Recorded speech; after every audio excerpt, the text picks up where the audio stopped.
So yung mga kakuing, ang cooking nyo sa kusina, Cooking TV, tayo ay magluluto ng pork sisig dahil meron tayong customer na dumating, pabangay ng aking asawa. Siya ang aking pinagbidyo. So yung mga kakuing, lalagyan natin ating pampabango ang ating pork sisig. At sabi nga naman ng mga nadaan dito, napakabango ng sisig mo. Ang sarap naman, yummy. Next time, bibili ako para sa'yo.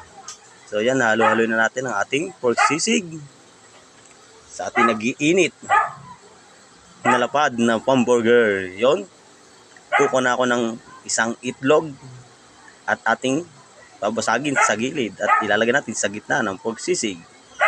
At ating halo-haloin. Halo-halo lang natin ang ating sisig.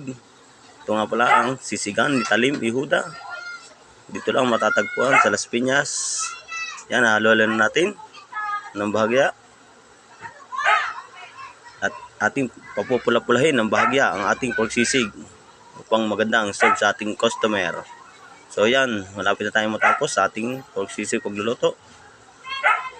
Yun, napakasarap daw, sabi ng nadaan. Napakahusay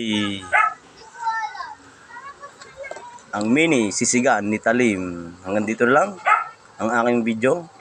Maraming salamat sa inyong panonood. Paalam.